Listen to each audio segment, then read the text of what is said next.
This is the 229th episode of CloudFocus Weekly for the last week of September 2015, maybe day, 2 days. This episode is titled Apple Updates.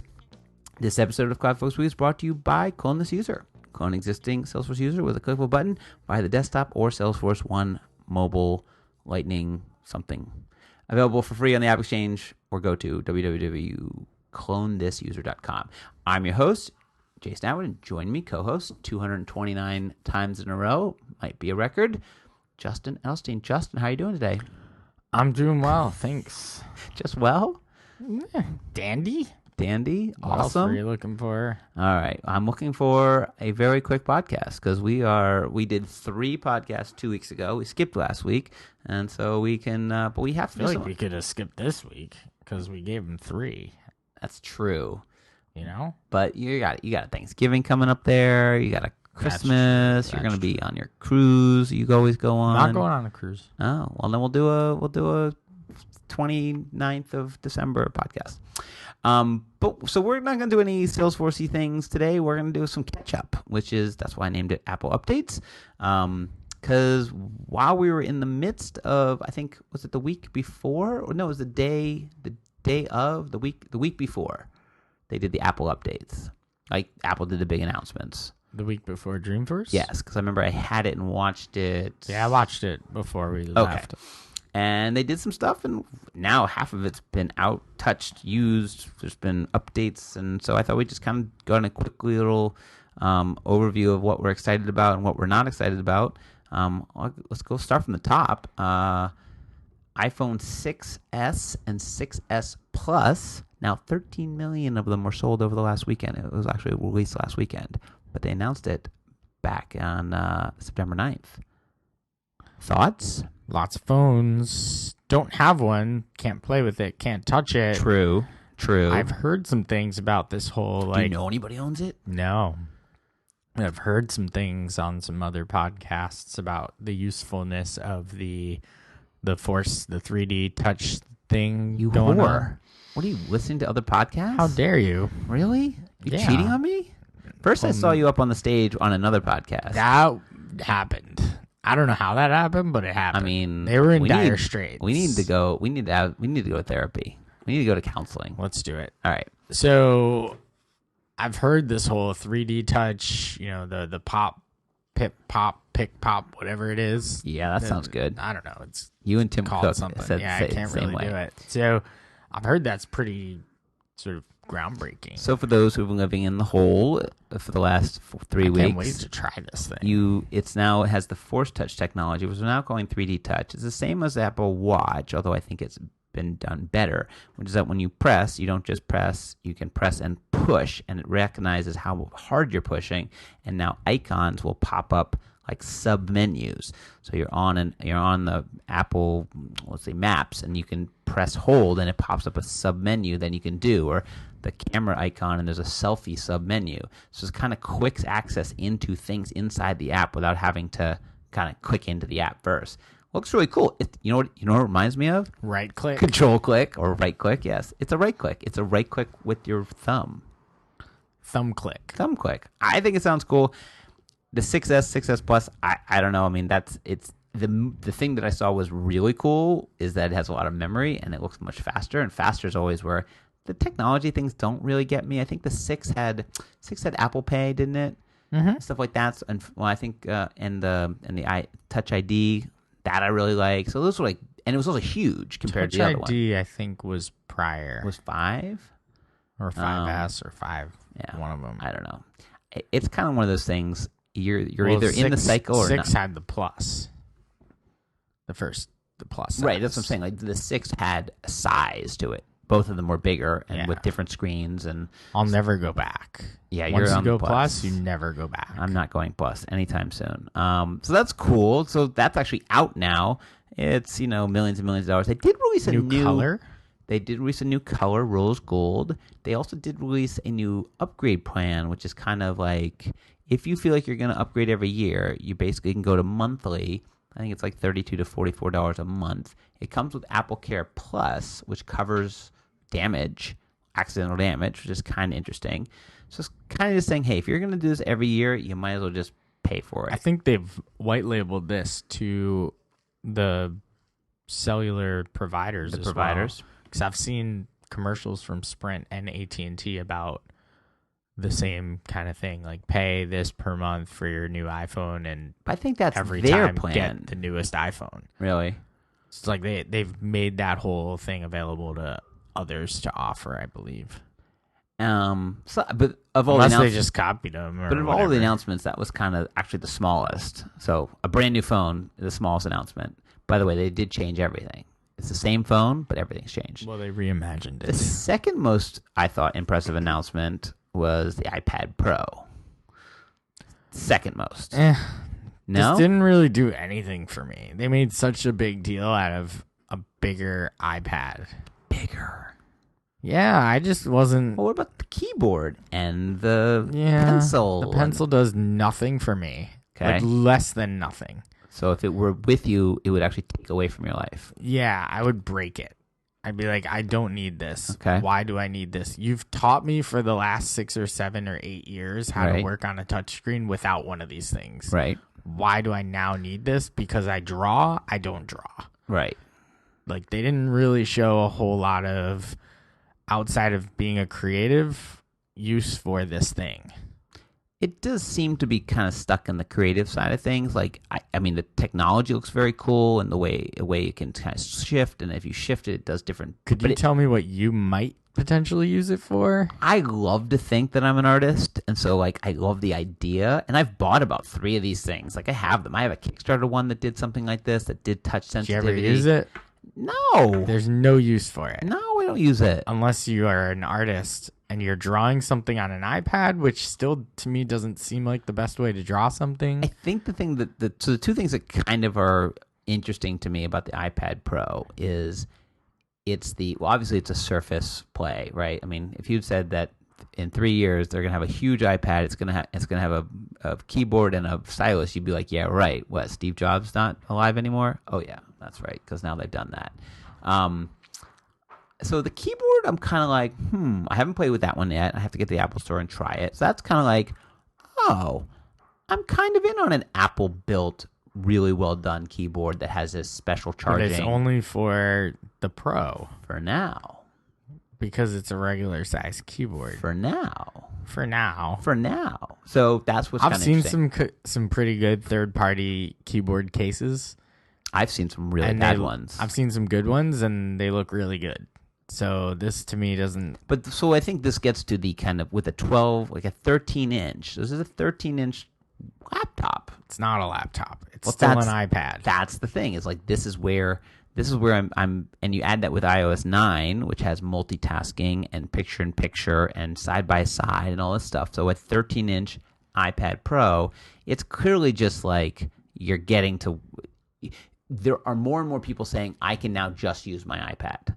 I cannot, personally. I look at the iPad as like it's only a device to play Madden on. Or walk around Dreamforce. Not a replacement for a laptop. Not even close. In the slightest. Not even close. No.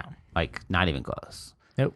I could see it as I could email. take it on a plane, and for 5 hours, I could use it to replace my laptop. But I'd still be missing stuff. But you're still like, I don't know. The whole using a keyboard, I've never felt very comfortable with a keyboard in front of an iPad that I need to then pick my hand up and reach forward and touch. Well, you can use the Apple Pencil to do the touching. No. Yeah. So impressive. To me, that was like not a thing. I was like, oh great, you have a bigger iPad. Good for you. And really, I just thought, boy, I'd like to have one. Like, I'd like to have one at home. Like, no, I want my mini beside your bed. No, I want my mini which they did rev quietly. Yes, very quietly. I just want that. The time I could see it is like, if I want to consume video, I'd rather have a bigger iPad. Of course. Right. Bigger is better for video and like video games, I guess. But even like our favorite iOS game, Madden, I can't even imagine being able to play it on that because it's too big. I wouldn't want it. That's the thing. I wouldn't play it on that. But that's so stupid. It's like, here's this thing, play a video game on it. It's too big. Yeah. That's dumb. I think it's for consuming bigger sets. And again, with iOS 9 and then being able to split the screens, I think you could be like, oh, I'm kind of just more in a. It's getting closer to being a laptop replacement. They did I think the it's far smart away move with the size, where he explained like if you rotate it horizontally or in landscape mode, it is the same height as like if you were to take two iPad Airs and put them next to each other. It's basically that size. So for splitting the screens and stuff, it's good for the app sizes that don't. I would presume they wouldn't have to do too much, I guess. But I'm not interested at all. It's like, here's a bigger iPad. I'm like, the one I have is the mini, and it's big enough. Right. Well, I think we're on the same wavelength. I want a better mini, not a bigger iPad. All right, so we're not so thrilled on that. No. They then announced Debbie Downers. Well, I think the last thing they announced is probably the thing that we're probably the most in, and I don't even know if you can buy it yet, but you can't order it yet, can you? All I know is I was told not to buy one for myself because someone's buying one for me for my birthday. Wow. There you go. Literally said, it was told to me, do not go buy that. So that's the new Apple TV, the longest reboot of a device ever. Because we've been waiting for the Apple TV for, it seems like forever. And you skipped right over WatchOS 2? Well, WatchOS 2 was already announced. Well, it was they announced were like 6 going months through ago. it at this event. Yeah, but it's on your wrist now. Well, that's not. All right, whatever. Has some complications. I'm not. There's some nice little things to it. There's nothing. All right, let's talk about this Apple TV. Apple TV. Quick. So it looks exactly like the old Apple TV, but it has stacked on top of itself. It's bigger, but it now has a full-on remote with Siri built in, a hard drive. Super cool. It now has a hard drive, it has has data. Well, it used to have data, but it's just very small. Now it has, because it used to have like 4 gigabytes, because it's still you'd have to download. Remember the original one was a drive 40 and it had a drive, or 80 if you were like crazy. I think I bought one that you could replace the drive and did like a you broke your warranty, and then I mean now you get to choose again. Do you want, what were the sizes, like 40 and 80 again, or 32 and 64? 32 and 64. Yeah. So I assume that's the more apps, because that's the big thing is apps. They're having games. They have there'll be just apps on the TV, which is something that I feel like has been long related or long overdue. Thank you. But I don't know how these games are gonna work. I think I have a Roku, and the Roku has games on it, yeah. So I know exactly how it's gonna work. I mean, the device isn't as nice, but it's kind of the same thing. You get it. Are they like real games? I don't know. I don't think so. Like the game that they demoed wanky. Was like, okay. I mean, they have multiplayer. Here's what I'd like to see. Like I had multiplayer with my Nintendo in 1987. 1887? 1987. I remember my multiplayer game. Listen, I like apps because I think that opens it up for other people to do fun stuff. Yes. I like Siri because I think that's cool. I want live streaming content. I want live, like things I watch live. Yeah. Sports events. Yes. That's basically it. But everything is going there. That's what I want. I want all those apps. I want all those apps, and I want all my cable provider to comply. I think our cable provider does everything except for they don't do. They do NFL Network. They do ESPN. They don't do some of ESPN though. They watch ESPN. They do the live stuff though. Yeah, watch ESPN. You sure? I feel like I ran into some issue the other day with it. In Dreamforce. Yeah, but I feel like I ran into some issue with like a live thing. But this is the bet that Apple is betting on, is that is sort of the death of cable and the start of everything's an app. And everything's an app's a nice theory. Getting to your content in everything's an app is a pain. So I want to watch The Daily Show. Where is it? Well, it's on Apple TV. It's in Hulu Plus. It's in this. It's in Comedy Central. They solve for that. Right, with search. So across everything. If they do that well, and all the Apple app makers have to kind of comply and make it work, I think this becomes the thing that we're all kind of waiting for, is like the death of cable. Now, there's certain things in the world of TiVo and all that, and taking things with you, and I don't know, the games are sort of changing. All I love it is I love TV. I love Apple TV.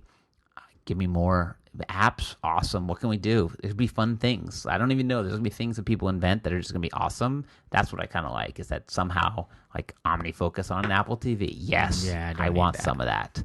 Maps. Someone will come up with something fun. Like you had said, oh, it'd be cool to play our Madden game that we talk about. But then I thought about it, and it like doesn't work. You use your phones. Yeah, but what are you looking at? The screen. And how do you screen. control it? We can look at either side. How do you actually control on your it? phone? And what are you looking at? There's no buttons on your phone. Yes, there are. There's the two virtual buttons.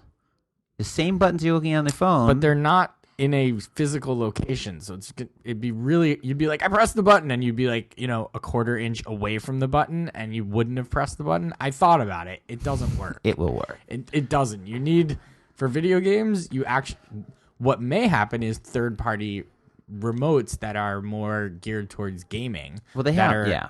like game controllers. Right. That'll happen because you Right. need those.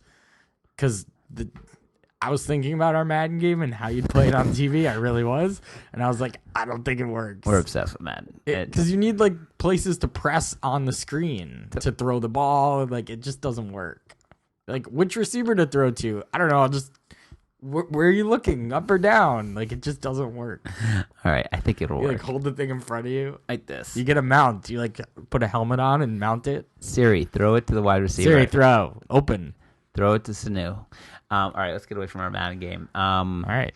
So, is there anything else in the announcement? New user interface. We got the Apple Game Store, and it's I just think apps is where we're gonna be. Someone's gonna build something that I'm gonna be like, oh, I never even thought of that use case, and I'm cool with it. Well, it's gonna have to be because a lot of these things that they were talking about, I'm like, I already have that. Right, but the Apple's never had the ability. So, like, someone's going to build, like, some sort of ability to watch live TV, like some sort of TV emulator or something. Like, someone's going to go crazy and do something that we're going to be like, oh, that's crazy. Right. Or some if the cable company lets you do it. No, it's through Apple TV. I know, but the cable company would have to let you. This is where that company that I paid for that then died. That Arrow, Arrow, because everyone go ahead and crushed it. I just this is where wonder Arrow if Sling needs to get in there. I just wonder if the cable company could sort of cut you off at the tracks by being like, no, you can't use this app.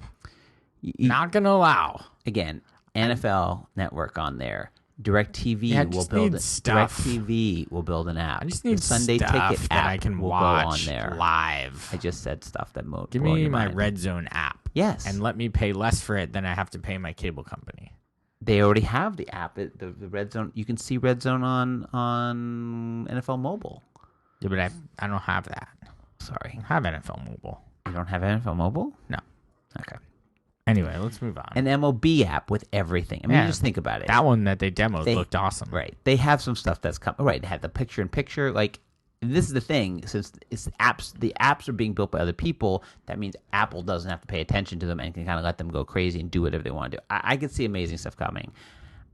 Is it replacing anything I have? Yeah, it's replacing the old Apple TV. That's it. Can't replace TiVo. And the Roku. Roku, I think, might get replaced because they're allowing Amazon on there. Are they going to put Amazon on there? They are going to allow Amazon on there. Then Roku can go out the window. Right, then Roku can finally die. Fly. Bye, Roku. And that was it. Apple iWatch 2. There's nothing else. Anything else? I don't think so. All right, well, we had to make this one short because we got lots of stuff to going on. So why don't we make our CloudFocus app pick of the week? Sure. Brought to you by nobody. I'm just gonna pick something that came out in the new OS, the Apple News app. Spring 15? No. Unlike you, I don't just pick releases. The News app, I found it. I don't use like you use Zeit. I don't use Zeit. I imagine this is a lot like Zeit. Very much. You pick a bunch of topics as well as content providers that you like, and you start reading stuff. Just stuff starts flowing up to you. It's also in your note, like as you pull down, like in your today.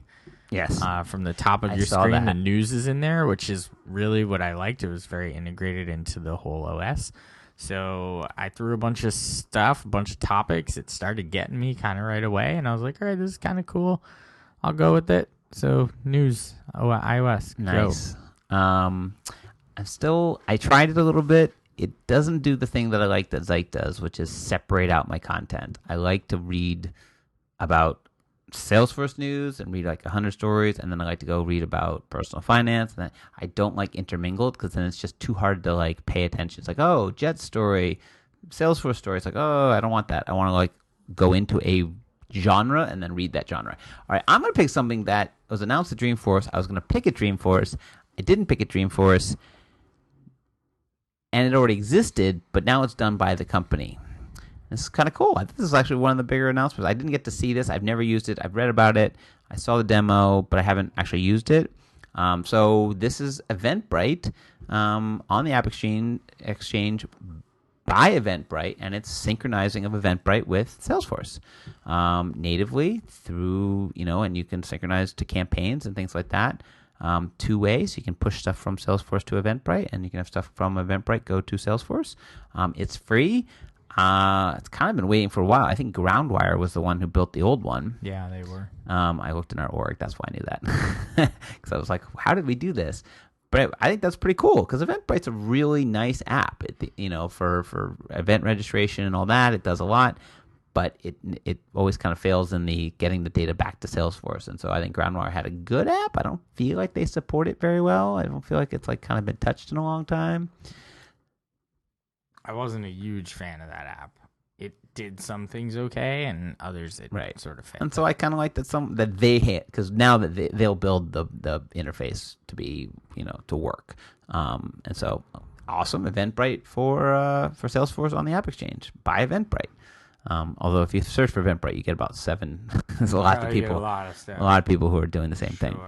All right, so next week is a short one, but next week we'll be back with a longer one, and we'll get into Winter 16 because winter is coming, and 16, and our first blog post was just published just seconds ago.